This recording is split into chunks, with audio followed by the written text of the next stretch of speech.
Welcome into the newest episode of All Things NBA from A to Z. I'm Kris Persianen here alongside Zach Noble and Albert Wen. We are doing another emergency pod. Another star guard has been traded in the NBA. So the show gets its second ever emergency pod. Why?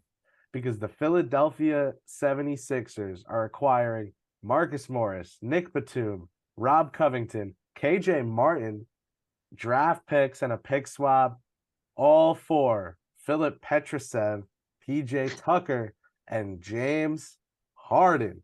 Zach's guy. Everyone knows that's Zach's guy. So this is the pod, I think, to talk about this trade. The Clippers are sending Philly an unprotected 2028 first, 2 seconds, and a pick swap. And the Sixers are waiving Danny Green for the roster spot. And the Clippers are sending a pick swap to Oklahoma City so OKC could move a protected 2026 first to Philly, and some second round picks moved around as well. Zach, I got to go to you because you're the Harden guy. Your take on James Harden, Los Angeles Clipper.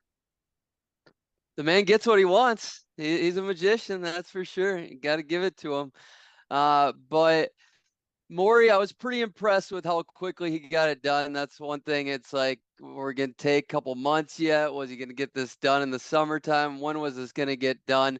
But at the same time, it's been before Morey's time. It's been before Harden's time. The Sixers go from contenders back to covering their asses, making a deal, to trying to make Embiid happy, stay afloat, to a new formation of this team, a new coach, a new front office. It's just been a carousel of just moves going on in there. And then they were contenders again last year, and then Morey screwed it all up. So he basically is just covering his own tracks here. But it's kind of funny when you think about it. You feel bad for Sixers fans if you're into that sort of thing. I do. I kind of like some Philadelphia people. But with that said, I mean, 3 games into the season, they saw Maxey blossoming. A lot of us saw that coming, and apparently looked good enough for the front office. Because to me, the thing that's most shocking about this is Morey didn't have much to say with this trade, is what I'm finding out. It was an owner-to-owner trade, which I kind of like. It says, I'm in charge here. I'm the boss. I would love to hear Ballmer's voice in these trade talks, just getting razzed up and excited, and just all the F-bombs flying around, because I just think that guy's the most animated owner. But in reality, I mean, I always said, if the Sixers got Norman Powell and Terance Mann, or they got 2 firsts, that's what they had to get here. They definitely got worse on paper, but kudos to the Sixers for getting that second first. That's big. So I do think they might not be contenders now, but I do think they can become contenders really soon now that they got that second first. And call me crazy, I do think on paper here, there's a world where Marcus Morris gets back to his peak. Robert Covington maybe gets back to somewhat of his peak, which we haven't seen in a while. Okay, that's what's crazy. We haven't seen it, but magically they could get back to it, and Maxey becomes this all NBA player. And maybe these guys, maybe for the first time ever, Embiid would peak in the playoffs, and the 5% chances these guys could become a contender. Yes, that's really slim. So We have Al on the show, so I'm not even gonna try and let that 5% implied odds slide. not good enough, Al? Not good Zach, enough for you? that parlay would be plus 1,750,000 Yeah. odds. So let's just say they have to flip these picks to get Levine or OG or whoever you think would actually make them a contender. So, yeah, those odds aren't good enough to call them a contender ever. My last thing I'll say before I pass this on, initially off the Clippers' perspective, is they absolutely had to do this, okay? They weren't good enough before this deal. Like, anybody who says they didn't have to do this, like, you're overthinking this team right now, because they didn't have enough talent. Regardless of if these guys peaked or not, they had to get a little more talent to compete with the Nuggets. Are looking tremendous again, and they're only getting better. And Suns are winning without their two other stars right now. So just to not waste these years of Kawhi and PG, they only gave up one of their own first. It's a swap. These are bad firsts. If you're not going to trade Kawhi and PG, you got to go out and make something happen. So good for the Clippers. Not giving up Norman Powell is the key here, though. Not giving up Norman Powell, because that dude is arguably better than Tobias Harris, which would have been their third or fourth Whoa, best whoa, player. whoa, He whoa. is, man. He's No, phenomenal. no, Yep. Yep. no. Okay, so I was gonna say I want to send this right to Al, but now I don't. Now I don't want to send this right to Al. Now I want to put a stop to this real quick. Tobias Harris is by no means a current star player. However, No, he's very good, and I think they're that both very good. just because the fit of an OG Anunoby would be far superior to the fit of a Harris in Philadelphia doesn't mean that Harris is not very good. Norman Powell, man, you look at the points per game average, you see one thing. Go look into all, and I mean all of his legit advanced analytics. I'm talking BPM, I'm talking Raptor, I'm talking like I do. look, they're all negative. It's negative. It's not, it's literally negative. It's not even like it's a low pot. It's He's negative. just not a good. Better Okay, with dude. him He's a off the floor. 220.220 win shares per 48, 0.272. Dude, the guy's analytically way better than Tobias has ever been. So don't get me started there. Look at his PER. I mean, he had a 27.1 PER PER for. is a scam. I think with those two players, and then I'll chime on the trade. So those two players, I would say it's a comparable discussion. Like it's a debate. You can make a case. I think the thing that's going against Tobias is, he gets 36 million a year. Norman Powell gets 18 million. So it's literally half of the contract. So is Tobias Value. twice the Thank you, player? Al. Yeah, so maybe not. But yeah, I mean, for the trade, it's happened now for a few hours, so we've had time to process it, kind of register it, and then react to it. And I think it was a move where it ended up being a win-win for both teams and for James Harden, right? James Harden wasn't going to be in a Sixers uniform ever again. He gets to go home in LA. He's from Los Angeles. He gets to play for the Clippers, a team that is going to go all in this season, right? Most of their stars are on expirings or becoming free agents this upcoming season, and so upcoming off season. So they're going all in before they open the new arena there. It makes sense. It's exciting. It creates a lot of drama, a lot of theater. So that's good from an LA standpoint. Phil move here is going to be contingent on what they can flip for those guys, right? So you just lost James Harden. You can hate James Harden, but he is a star. He's a great playmaker. They're going to have to find someone that can either be that great at playmaking, which is hard, or someone that is versatile enough to cover up some of those some of those things that you have to bring to the table. So yeah, Zach's already mentioned OG or Zach LaVine. I think OG obviously is the better fit in my opinion there. Zach LaVine, I'm not high on Zach LaVine as a player. I think individually he's super talented. But I just haven't seen him win, right, at the NBA level. If he can't win, he can't win. Whereas OG, we know he can fit in anywhere defensively. And then anything you get offensively is almost icing on the cake. So if they could flip it for OG, great. If not, the next discussion, the next, player that's going to ask to get out is going to be Joel Embiid. And that's another wrinkle or nuance that we got to talk about. Well, yeah, let me jump in here and say that, I've heard Embiid has already weighed that like really heavily. I also this offseason, or you're talking like this after the offseason. trade? No, Okay. this offseason, Embiid really weighed asking out. I think there's a little bit of a dynamic that he's aware of between Morey and how he'll take his time and not listen to a location demand.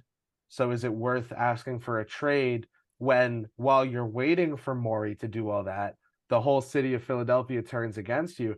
I would say that that's the factor there. Yeah. So for me with this trade, just to give my quick thoughts for the Clippers, because I think that's, they're getting the best player in the deal. That's where you got to start, in my opinion. The Los Angeles Clippers now are trying to do something a little, I don't want to say bigger than basketball, but I think bigger than X's and O's. I think they think there's something to reuniting Westbrook and Harden. Harden, George, Leonard gives you a lot of scoring options. Westbrook to spray it around. They probably like where their center room is at right now with Zubac. They just picked up the option for Bones Highland to be a backup one for them. I think He's they been like, phenomenal. yeah, I think they like what they're building.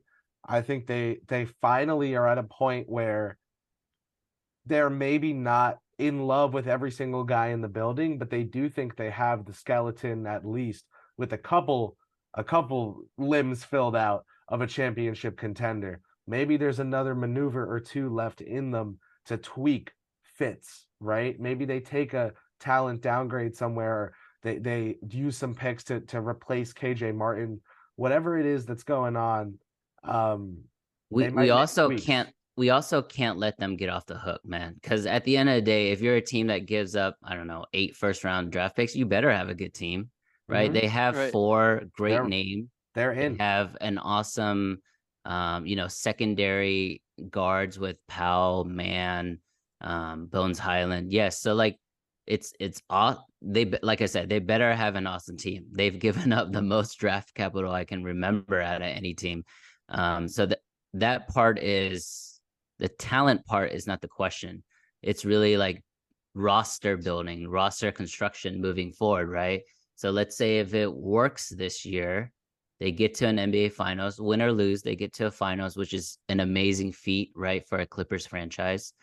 How are they going to bring everyone back? And then the worst case scenario is they fail, and it's late March, the deadline's already passed. What do you do then? Because you don't have any draft capital. What do you do then if Harden gets hurt or Kawhi gets hurt? At Like least you went in. at least you went in. At least you didn't half I tiptoe agree. having Kawhi Leonard and Paul George. At least you And went they in, were Didn't so waste, pot committed. Yeah, and they they were they so did pot it in a committed. They had to way be. Yeah. that they did it in a way that allowed them to keep man, right? So I think you gotta and Paul. I think you gotta just respect this. Who cares? I think you gotta just respect this push from them. Yeah. And I think that, at the end of the day, I liked the Clippers to win the West this year. You did Not say that. I not the forgot that. regular season, but in the playoffs. And I part of that calculation was knowing they were going to land James Harden. And that's just that, I think that this is what I was trying to say. It was bigger than X's and O's, or bigger than basketball, is that there are vibes here, right? Harden going and getting a championship, Paul George going and getting a championship, Westbrook going and getting a Yeah, championship, they want it. led by Kawhi Leonard in a humbled locker room that no longer has Marcus Morris in it, led by Ty Lue. There's something here that's bigger than basketball. There's something cooking. And so I'm in on this Clippers team. I'm buying it. I rarely buy these superstar amalgamations, but I don't think that this is one of those. I think this is actually the rare case of a crafted superstar team. I think this is something that they didn't just, oh yeah, we're gonna go to Brooklyn and have our own team and put this shit together. Like, no, they put this together over the years. I think there's something to that. I think there's something to what Law Murray told us, that they're a humbled locker room, that they know they got to go get it this year. I think there's something to all of this. So no, they're not going to win the in-season tournament and be some regular season juggernaut early on. All right. But I do think when it comes down to it in the playoffs, I think Kawhi shines this year, has a top 7, top 8 season in the NBA. And I think that this team can win it all. Now, Al, I want to go to you towards something you Can I touched just on. Oh, put go in ahead. one? Yeah. Okay.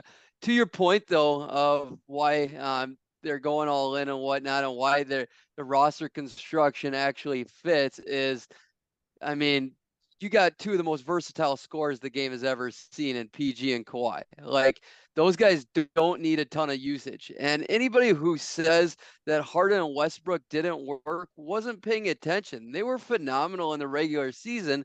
It's just once Westbrook got injured towards the end of the year and they came back, they went away from that in the playoffs. Like, they changed it up in the playoffs, and they weren't the same tandem. But they still made a pretty solid run the second round. Oh, you're Lost to a talking about the great team. Houston. You're talking about that Houston Yeah, that iteration. they were a great pairing. Yeah, They they were. literally They worked were. tremendously. like With in the regular Covington. season, Kris. With That's all I'm Covington. saying. Yeah, with Covington. Yeah.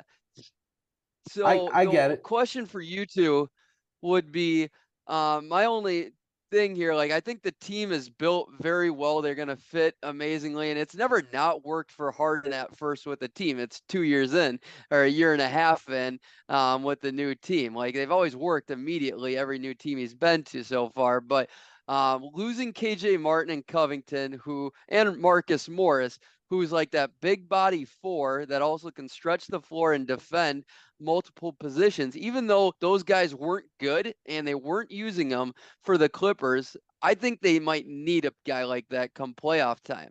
I think they won't need him for the regular season, and PJ Tucker can help make up for that right now. And it's just like the same goes for the Sixers, like with these three guys. It's like those guys could be perfect. They love one. Robert Covington is excited to be back there. He's a Philly, like loved his time in Philly. Marcus Morris is a Philly guy. So you got pieces that like chemistry wise should fit, but neither one of these teams, like, I don't think are going to do the guys the justice to even have those players matter. So it's like, where do you go? Do you think that one, do you think the Clippers need that type of player? Two, will those guys even matter for Philly? Because Nick Nurse hasn't really used his depth that much. He's never really used depth that much. And those guys weren't doing anything for the Clippers in the last year anyways. I'll go first. The Clippers stretch four. No, I think that's Kawhi. I think Kawhi can play that role. He's the modern day stretch four, probably undersized 10 years ago, but perfect in today's game, in my opinion. The only thing with him is we all know he's not going to play 82 games. And then hopefully he's peaking at the right time in the postseason, because I'm with Kris, man. I'm very bullish on this team. I was bullish before the James Harden move. I Yep. thought it was going to be a redemptive, like a comeback type year for both Kawhi and PG and Ty Lue. Yes. But your Philly question, I agree with you. These are Nurse type players, but Nurse doesn't use Use his them depth. like, Yeah. They're exactly the players that he likes though. They all hustle, they all can shoot, they can all guard multiple positions. and they're But it's Philly, man. They're a Philly mentality mindset. yeah. It's just Morey does a terrible job with chemistry and roster building and tying everybody together. So it's interesting. One really funny nuance before Kris, but Josh Harris, the owner of both the Sixers and the Washington Commanders, did work today, Wow. right? Yeah, it was busy, huh? Yeah, he did work today. It was the deadline in the NFL as well. He let go of their two best pass rushers, and then he did this Harden deal because, man, that's a lot of work for one owner and one day. So props to him. Getting a lot done, man. Philadelphia, I'm going to say this.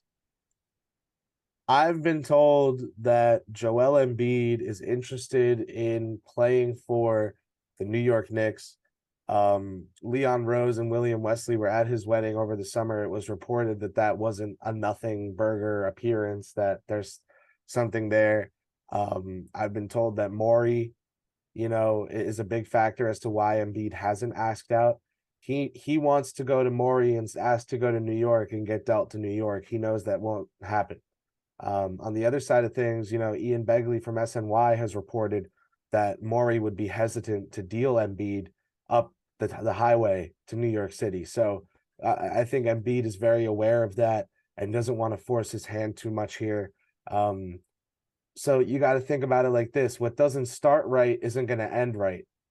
I think that's a fact in the NBA. I think there's something to the vibes being at least tenable going into the season. And when you're going into the season with this Harden issue and several games in, everyone knows Embiid is going to want out and Maxi's a burgeoning star, and the vibes aren't right in Philadelphia. I think this situation collapses. Is OG enough?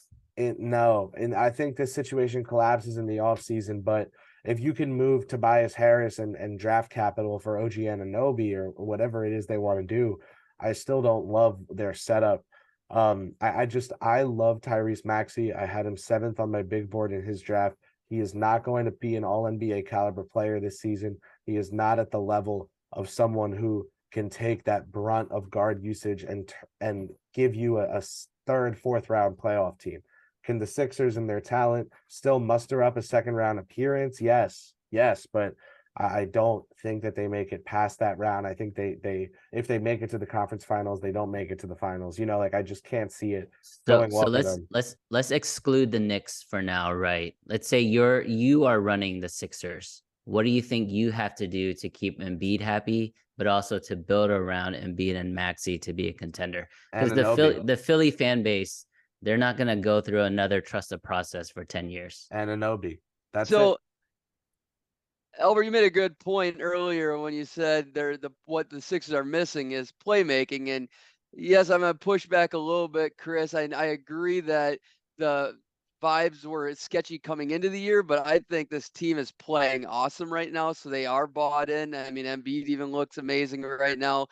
But I will say, like, regardless of what the assist numbers tell you, like Maxey isn't a playmaker yet. He's not Yeah. a passer that's making other players around him better. Neither is Embiid, but it just looks that way on the stat sheet a little bit because they are taking the grunt of the ball, the usage, and somebody's got to get those numbers.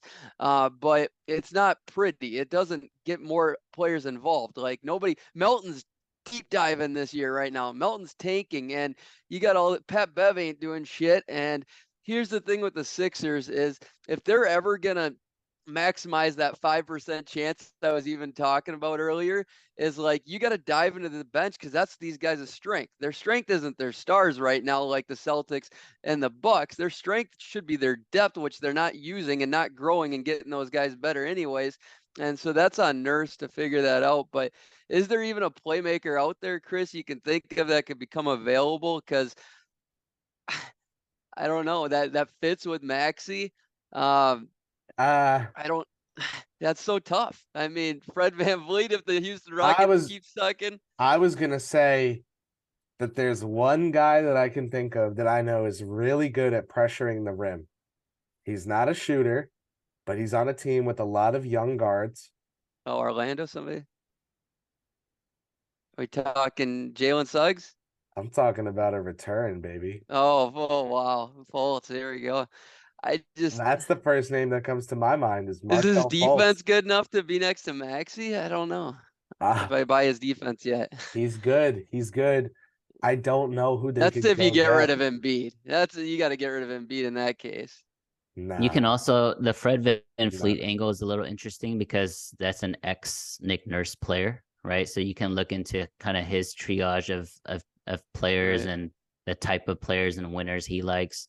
I was thinking Giddy when you were thinking playmaker and what a move should be done. I I love think that one. yeah, But That's a Giddy good one. they going don't have there. the capital to satisfy what OKC would justifiably ask for. They Yeah. just got rid of Philip with an F, so that's that's out the door. The capital's gone. Oh, I loved Pat Beverly tweeting that today.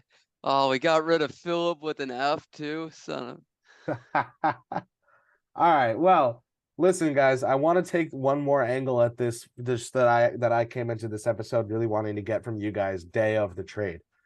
Let's talk about Phoenix and let's talk about Denver. How do the Clippers now match up against these two teams? Al, I want to go to you first. I already like them more than Phoenix heading into this season. So adding a James Harden is only gonna make that particular matchup more advantageous for the Clippers, in my opinion. The way he can break down that defense and the way that they're gonna force Phoenix to play out of their style, I think is huge. People don't realize how good playoff Kawhi is, man. But the Denver discussion, that's a completely different animal. But at the same time, there's no one in the NBA that can really stop a Jokic-led team right now. You got to beat them by just having like maybe this is the zag while everyone zigs, right? You have to beat a Denver team with 5 ex all NBA type, starters. I don't know. I don't know what the formula is to beat Denver right now because we haven't seen it. They're at the top of the game. They're starting the season off 4-0. And it seems like they are finally believing in Malone's system, to be honest. Yeah. So, So Zach, go same for for it. you. Same question for you. Yeah, I'd say with Phoenix, I mean, I'm with you guys on in that regards. Health-wise, I trust. Crazy enough, I'm going with the Clippers angle here because Paul George has made it through a couple playoff performances, and KD wasn't very good in the playoffs last year. And Beal, what is he like? I'm definitely Harden above both those guys, and KD wasn't much better than Harden last year in the playoffs. They were pretty close to equal. And then Kawhi was amazing when he did play, but it wasn't very long last year. And the Clippers, I'm just going by literally what I've seen at this very moment. The Clippers look phenomenal right now. They really do. I mean, they're polished. They look like a unit. Paul George doing everything, and it's just natural right now. It's not like they're forcing anything, and they got the whole team playing great. Zubac is dominating, where it's literally just KD right now, and we haven't seen anything of Phoenix, and their defense is atrocious down there.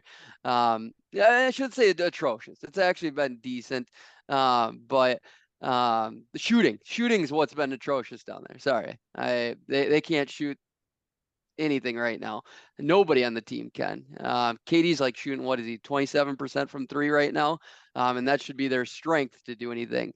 But as for Denver, I think Zuby is going to be as good as not as good, but I mean, I don't know too many players that are going to be better that are on a contending roster outside of AD. It'd be Zuby next probably, because I don't think Gobert is on a contender. So yeah, I would say that he could. I think he could hold his own while everybody else does their thing. And Kawhi on Jamal Murray. That's about what you'd have to worry about. PG on Michael Porter Jr. Yeah, I think they could have as good of a shot as anybody. Clippers would be my number 2 team in the West, fully healthy for sure. I was gonna say, man, for me, I think I love Devin Booker as the second best player in the Clippers Suns series, but Kawhi Leonard still number 1 for me. He's so great, so elite on both ends of the ball. I'm gonna take the Clippers as a team that will be a meat and potatoes contender. They're going to distribute the ball to good scorers and have good post play from, what are now just screeners and defenders, centers in the modern era. But they're just going to be your meat and potatoes team. I think the Suns are a side dish team. It's your mac and cheese. That's, you love the frills, you love the extra touches, but at the end of the day, what's going to get the job done is the foundation. I love what the Clippers have. I love that they have a talent of so many different kinds. Like they have a superstar wing. They have a very ground and pound skilled superstar wing. They also have a finesse star wing. They have a very ground and pound guard in Westbrook, but they also have a finesse guard in Harden who can distribute. So I really like the kind of talent they have. I'm in on the Clippers in beating the Suns in a series. Denver, I think Denver would still be the favorite over the Clippers in the series, and for great reason. They showed you last year they can do it, and they showed you how they do it, and they do it just by being a team that plays better than just the sum of their parts. I don't know if the Clippers can get to that quickly without continuity this season, so we'll see. But me personally, I would take the Clippers as dogs in that series and just bet on Kawhi Leonard to have another elite series and figure it out. So that's my vibe for this year. That's how I'm feeling. From a betting standpoint, Yeah. it's really, really hard for a team to repeat. So the value is always going to be on the guy running up the hill in those kind of situations. So I agree with you. In the best of 7 series, I would probably slate it at like 1 plus 160, Nuggets minus 140, something like that. Especially That's surprising.